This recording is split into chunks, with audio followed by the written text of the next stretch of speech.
ঘাটে ঘাটে জুড়ায় জুড়ায় কোনায় কোনায় চুরেরা বসে আছে। এই জন্য এই সংকটগুলা দিন দিন বৃদ্ধি পাচ্ছে।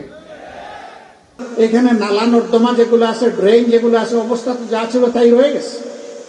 আমাদের লোকেরা সাময়িক কিছু কাজ করে একটু পরিষ্কার করে দিয়েছে, এটা তো সাময়িক উপশম, এর স্থায়ী সমাধান হতে হবে ইনশাআল্লাহ। আমরা লেগে আছি, আপনারা দোয়া করবেন। জুলাই এদেশের মানুষের মুক্তির পয়গাম নিয়ে আসছে, এটা আমরা জানতাম না। আমরা অবশ্য জুলাইয়ের আগেই জেল থেকে একে একে বের হয়ে গেলাম, তবে আমার সৌভাগ্য হয়েছিল সবার চাইতে বেশি সময় জেলে থাকা।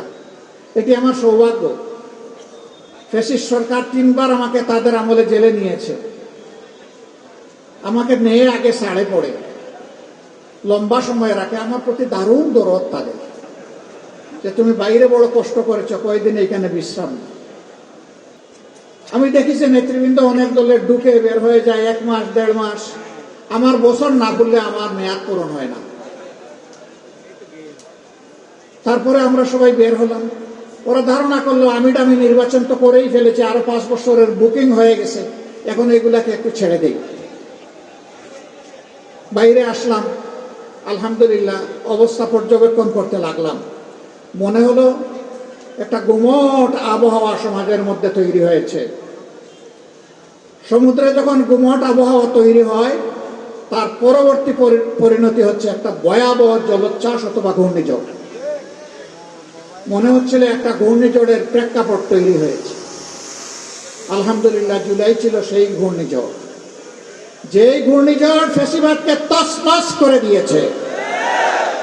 এমনকি ওদেরকে সাধু বানিয়ে বাংলাদেশেও থাকতে দেয় নাই, এখান থেকে অন্যত্র উড়িয়ে দিয়েছে। এখন তারা ওখান থেকে মাঝে মাঝে একটু বাপ সাপ দেখায়, এই চলে আসলাম। আমার গোনামতো 13 বারের ক্যালেন্ডার ফেল করেছে, এখন 14 নম্বর বার আগামী ডিসেম্বর।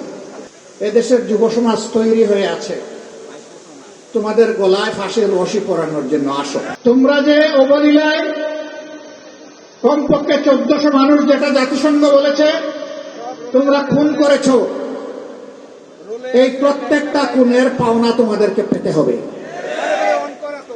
এখন যারা ক্ষমতায় আছেন, এখন তাদের দায়িত্ব এই খুনের বিচার করা। ব্যাংককের হাসপাতালে দেখতে গিয়েছিলাম, তাদের মুখের দিকে তাকানো যায় না।